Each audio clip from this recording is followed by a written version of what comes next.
Tanpa berpikir panjang, Sri langsung berlari keluar dari pondok. Ia melewati deretan sandal, menerobos semak-semak, berlari sekuat tenaga. Di belakangnya,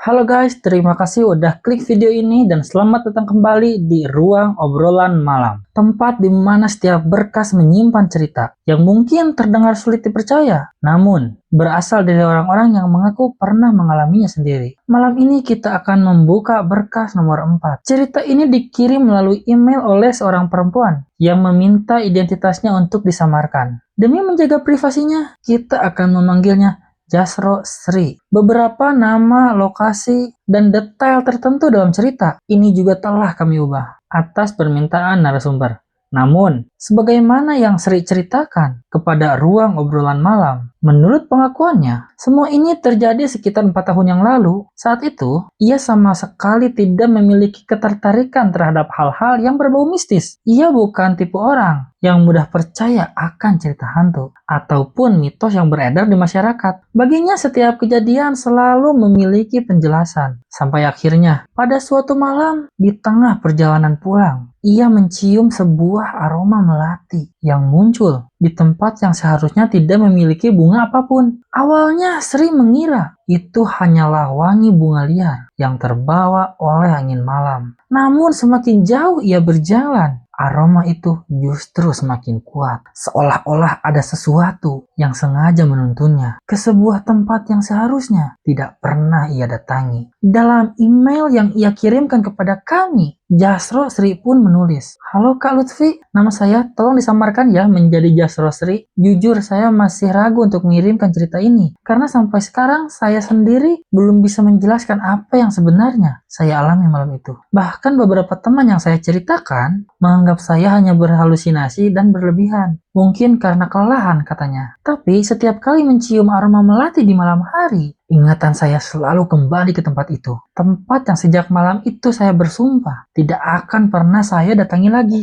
Menurut Sri, kejadian ini terjadi sekitar 4 tahun yang lalu. Saat itu, ia bekerja sebagai seorang tenaga administrasi di sebuah puskesmas yang berada di daerah pegunungan. Karena jumlah pegawainya tidak terlalu banyak, ia sering diminta membantu untuk menyelesaikan laporan setelah jam pelayanan selesai. Akibatnya, pulang malam sudah menjadi suatu kebiasaan bagi dirinya. Dalam pesannya pun kepada kami dia menulis, "Orang tua saya sebenarnya sering melarang kepada saya untuk tidak pulang terlalu larut malam. Apalagi jalan menuju rumah memang cukup sepi. Tapi waktu itu saya pikir, selama naik motor dan berhati-hati, nggak akan ada masalah." Rumah Jasro Sri berada di sebuah desa kecil. Untuk sampai ke sana, ia harus melewati jalan yang membelah perkebunan pinus. Jalan itu sebenarnya cukup bagus, aspalnya pun juga masih mulus. Namun, karena berada jauh dari pemukiman, lampu penerang hanya ada di beberapa titik. Selebihnya gelap, sangat gelap. Kalau siang hari, jalan itu terlihat indah. Di kanan dan kiri, deretan pohon pinus berdiri rapat. Udara terasa sejuk. Banyak orang sengaja melewati jalan itu hanya untuk menikmati pemandangan. Tetapi, ketika malam tiba, suasananya pun berubah total. Kabut turun perlahan, udara juga menjadi jauh lebih dingin.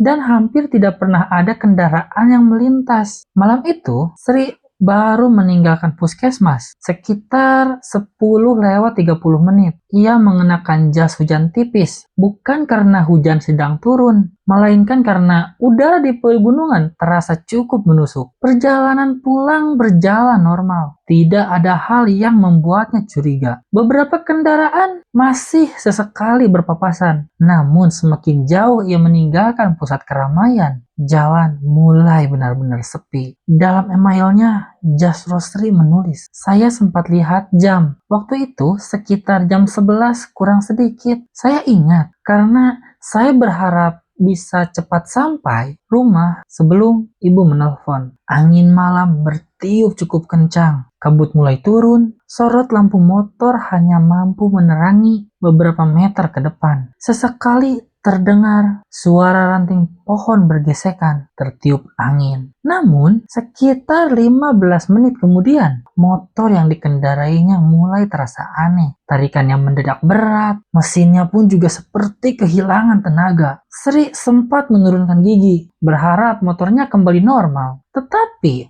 beberapa detik kemudian, mesin itu mati. Begitu saja di tengah jalan. Ia mencoba menyalakan kembali. Sekali, 2 kali, 5 kali, tetap tidak hidup. Dalam pesannya, Sri pun menulis, "Saya mulai panik, soalnya sinyal di sana sering hilang. Saya coba telepon kepada ayah saya, tapi enggak bisa tersambung." Ia pun menarik napas panjang.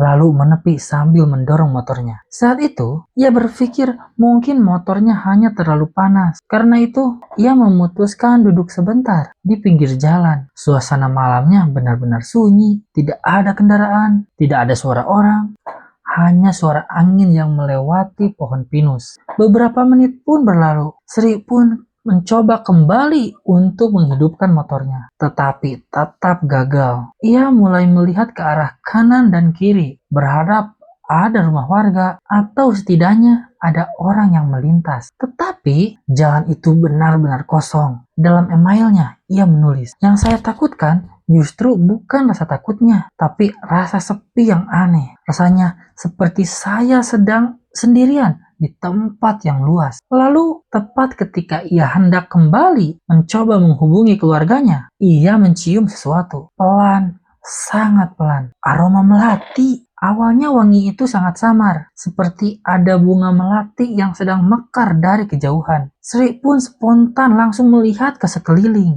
Namun, yang ia lihat hanyalah deretan pohon pinus. Tidak ada rumah, tidak ada kebun, tidak ada tanaman bunga. Dalam pesannya kepada kami, ia menulis, "Saya masih berpikir biasa saja. Saya berpikir mungkin ada warga yang menanam melati di dekat situ. Walaupun saya sendiri heran, di kanan dan kiri jalannya cuma hutan pinus." Beberapa detik kemudian, angin pun kembali bertiup. Dan kali ini, aroma melati itu tercium jauh lebih kuat. Begitu kuat hingga memenuhi udara di sekitar. Sri pun mulai berdiri. Entah kenapa dia merasa wangi itu seperti bergerak. Kadang terasa berada di belakangnya. Lalu perlahan berpindah ke arah dalam hutan pinus di arah sebelah kiri jalan. Saat itulah untuk pertama kalinya pada malam itu, ia melihat sebuah cahaya kecil berwarna kekuningan berkedip pelan di antara pepohonan. Awalnya Sri mengira itu hanyalah senter milik seseorang atau mungkin lampu dari warga yang sedang mencari kayu bakar. Namun beberapa detik kemudian, cahaya itu mulai bergerak pelan,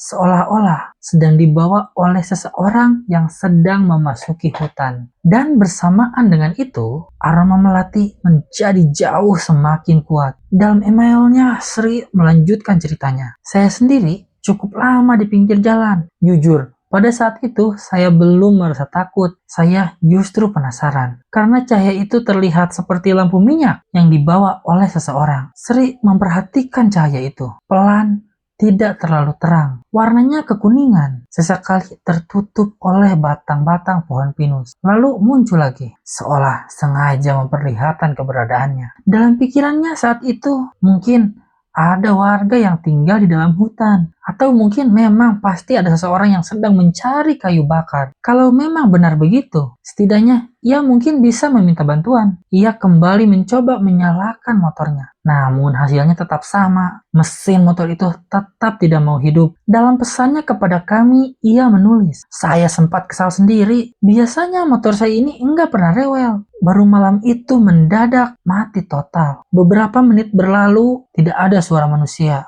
Hanya aroma melati yang kini semakin pekat." Sri kembali melihat ke arah cahaya itu. Masih bergerak pelan dan entah kenapa cahayanya seperti sedikit menjauh. Seolah-olah menunggu untuk diikuti. Ia sempat menimbang, tetap menunggu di pinggir jalan atau mencoba untuk meminta bantuan. Pada akhirnya rasa khawatir mengalahkan keraguannya. Sri pun mengambil ponsel, menyalakan lampu senter, lalu meninggalkan motornya sendiri di pinggir jalan. Dalam emailnya, ia menulis, "Saya pikir saya akan masuk cuma beberapa meter. Kalau memang ada orang, Saya tinggal meminta bantuan. Setelah itu, saya balik lagi. Awalnya, jalan setapak itu terlihat cukup jelas. Tanahnya lembab, dipenuhi daun-daun pinus yang berguguran. Udara terasa semakin dingin. Setiap langkah, aroma melati itu semakin kuat. Bahkan, lebih kuat daripada saat ia sedang berada di pinggir jalan. Sesekali ia memanggil, "Permisi, tolong." Kalau memang ada orang, boleh minta bantuan? Tidak ada jawaban. Cahaya itu pun juga tetap bergerak, pelan, tidak pernah berhenti. Dalam emailnya Sri menulis, "Yang aneh, saya sama sekali tidak mendengar ada suara langkah kaki dari orang itu. Padahal saya jelas melihat lampunya bergerak. Ia terus berjalan semakin jauh, pepohonan pinus semakin rapat, kabut turun semakin tebal. Lampu senter di ponselnya mulai memantul pada butiran-butiran air yang menggantung di udara. Suasananya menjadi semakin sunyi, sangat sunyi, sampai-sampai Sri bisa mendengar suara napasnya sendiri. Ia berhenti, bukan karena lelah, melainkan karena menyadari sesuatu. Sejak masuk ke dalam hutan, ia sama sekali tidak mendengar suara malam. Tidak ada jangkrik, tidak ada burung, tidak ada desir angin yang biasanya terdengar di antara pepohonan. Semuanya hilang. Dalam pesannya kepada kami, ia menulis, "Kalau dipikir sekarang, justru itu yang paling bikin saya merinding. Hutan kan biasanya berisik, tapi malam itu heningnya terasa bukan hening biasa." Ia menoleh ke belakang menuju jalan aspal. Sudah tidak terlihat. Yang ada hanya kabut, pepohonan, dan gelap. Saat itulah untuk pertama kalinya Sri merasa mungkin ia sudah berjalan terlalu jauh. Ia memutuskan untuk berbalik. Namun, baru satu langkah, aroma melati itu kembali tercium. Kali ini begitu kuat, seolah-olah sumber wanginya berada tepat di depan mukanya. Sri pun refleks mengangkat senter. Cahaya ponselnya menyapu pepohonan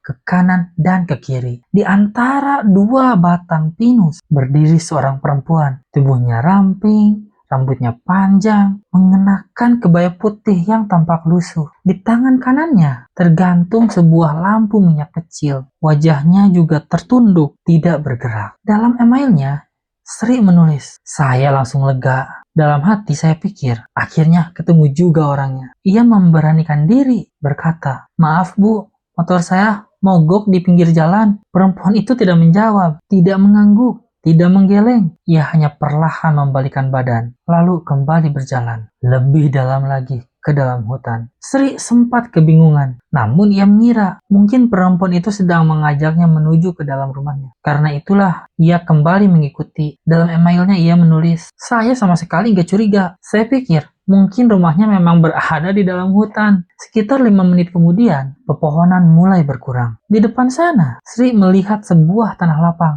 Di tengah tanah lapang itu, berdiri sebuah pondok kayu tua. Atapnya mulai miring, dindingnya dipenuhi lumut. Sebagian papannya sudah lapuk dimakan usia. Tetapi yang membuat langkah Sri mulai berhenti bukan pondok itu, melainkan puluhan pasang sandal, sepatu, dan beberapa pasang sandal anak lainnya, dan beberapa pasang sandal anak kecil. Semuanya tertata rapi di depan pintu pondok, seolah-olah ada banyak orang yang sedang berada di dalam. Namun tidak terdengar satupun suara, tidak ada percakapan, tidak ada langkah kaki, dan tidak ada cahaya.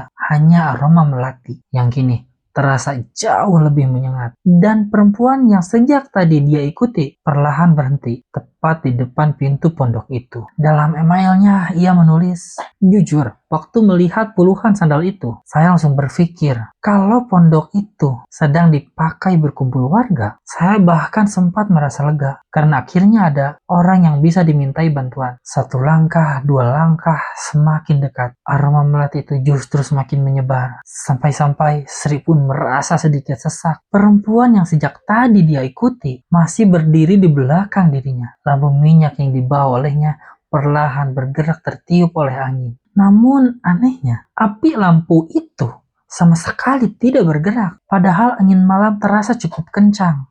Dalam pesannya kepada kami, ia menulis, "Di situ saya mulai merasa ada yang aneh. Api lampunya seperti diam, nggak bergerak sama sekali." Ia kembali untuk memberanikan diri untuk berbicara. "Bu, permisi." Saya boleh minta bantuan? Tidak ada jawaban. Perempuan itu hanya mengangkat tangan kirinya, lalu menunjuk ke arah pintu pondok, pelan tanpa menoleh. Sri pun mengikuti arah tunjuknya. Pintu pondok itu terbuka sedikit, hanya menyisakan celah untuk melihat ke dalam. Gelap, tidak ada cahaya. Namun, ia merasa seperti ada banyak orang yang sedang berdiri di balik kegelapan itu, mengawasinya. Saya nggak bisa jelaskan perasaan itu. Rasanya seperti ada banyak mata yang sedang melihat saya. Padahal saya nggak lihat siapa-siapa. Ia menarik napas, lalu berjalan perlahan mendekati pintu. Sandal-sandal yang tersusun rapi di depan pondok rasanya sudah sangat tua. Sebagiannya penuh lumpur, sebagian lagi mulai ditumbuhi lumut. Bahkan ada beberapa sandal anak kecil yang talinya sudah putus. Namun susunannya masih sangat rapi, seolah baru saja dilepas beberapa saat yang lalu. Saat itulah Sri baru menyadari sesuatu. Tidak ada satupun sandal yang tampak baru.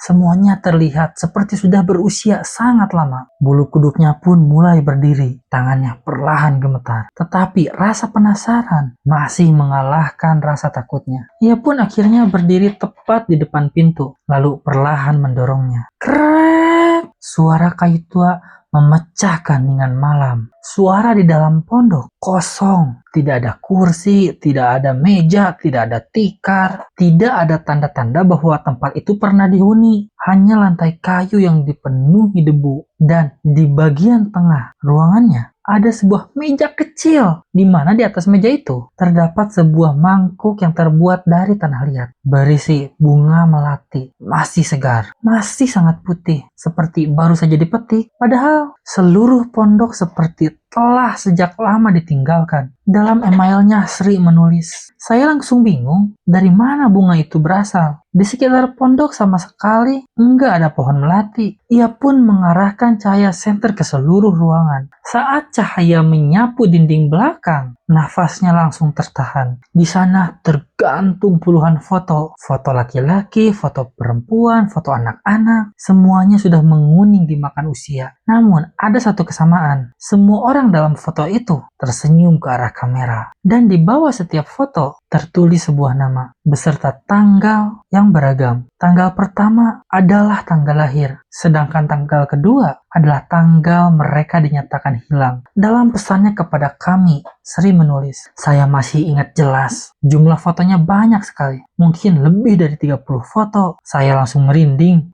tangannya mulai gemetar. Ia berniat keluar. Namun, tepat ketika ia membalikkan badan, perempuan yang tadi berada di luar sudah berdiri di dalam pondok. Jaraknya tidak sampai 2 meter. Rambut panjangnya menutupi wajah. Lampu minyak itu kini berada tepat di depan dada. Sri pun membeku. Ia sampai tidak sempat untuk berteriak. Beberapa detik berlalu, lalu perempuan itu berbicara. Suaranya lirih, hampir seperti bisikan. Kamu mencium wanginya, makanya kamu bisa sampai ke sini. Tubuhnya terasa berat. Perempuan itu kembali berkata, tapi tempat ini bukan untukmu. Pulanglah. Sebelum mereka sadar mendengar kalimat itu, Sri langsung menoleh ke arah dinding. Foto-foto yang sejak tadi diam perlahan mulai berubah. Senyum orang-orang di dalam foto menghilang. Satu persatu. Mereka perlahan menoleh menghadap ke arahnya. Lalu saat itulah dari belakang pondok terdengar suara langkah kaki. Bukan satu, bukan dua, melainkan puluhan langkah. Pelan, serempak, duk, duk, duk, duk, duk, duk, duk. Semakin lama semakin mendekat. Dalam emailnya, Sri menulis, saya benar-benar panik. Saya nggak tahu siapa yang sedang berjalan di belakang pondok. Tapi jumlahnya banyak sekali. Perempuan itu kembali berbisik, jangan melihat ke belakang, lari. Tanpa berpikir panjang, Sri langsung berlari keluar dari pondok. Ia melewati deretan sandal, menerobos semak-semak, berlari sekuat tenaga. Di belakangnya, langkah kaki itu masih terdengar. Jumlahnya semakin banyak. Sesekali ia mendengar suara orang memanggil. Namun ia sama sekali tidak berani untuk menoleh. Ia terus berlari sampai akhirnya cahaya lampu jalan mulai terlihat dari kejauhan. Begitu keluar dari hutan, ia langsung terjatuh di pinggir jalan. Napasnya memburu, seluruh tubuhnya gemetar. Dan yang membuat semakin heran, motor yang tadinya mogok kini menyala hanya dengan sekali menekan tombol starter. Dalam pesannya kepada kami, ia kembali menulis, saya langsung pulang tanpa berani berhenti sedikit pun. Keesokan harinya, Sri kembali ke puskesmas yang menceritakan seluruh kejadian itu kepada seorang rekan kerja yang merupakan warga asli daerah tersebut. Pria itu terdiam cukup lama, lalu bertanya pelan, "Kamu masuk ke dalam hutan pinus yang di dekat tikungan itu?" Sri pun mengangguk. Wajah pria itu langsung berubah pucat. Kemudian ia berkata, "Dulu sebelum jalan itu dibuat, di dalam hutan memang pernah ada pemukiman kecil. Tapi puluhan tahun yang lalu terjadi longsor besar. Sejak saat itu, kampung itu menghilang. Dan orang-orang tua di sini selalu bilang, kalau malam-malam mencium bau melati yang datang dari arah hutan, jangan pernah diikuti." Sri mengaku ia tidak pernah lagi melewati jalan tersebut sendirian pada malam hari. Bahkan jika harus pulang lembur, ia lebih baik memutar jalan hampir 1 jam. Karena baginya, rasa lelah jauh lebih baik daripada harus mengulang malam itu. Namun di akhir email yang ia kirimkan kepada kami, ia menulis, "Sampai sekarang, setiap kali turun hujan dan udaranya mulai dingin, kadang saya masih mencium aroma melati itu. Bedanya, sekarang aroma itu tidak pernah lagi datang dari hutan, melainkan muncul tepat di belakang saya. Mungkin ini hanyalah trauma, mungkin juga ini hanyalah kebetulan, atau mungkin tidak semua aroma yang berasal dari bunga, tapi sebagian datang untuk menunjukkan jalan. Dan tidak semua jalan berakhir di tempat yang seharusnya ditemukan. Saya Lutfi, dan ini adalah Ruang Obrolan Malam. Dan sampai jumpa di berkas berikutnya."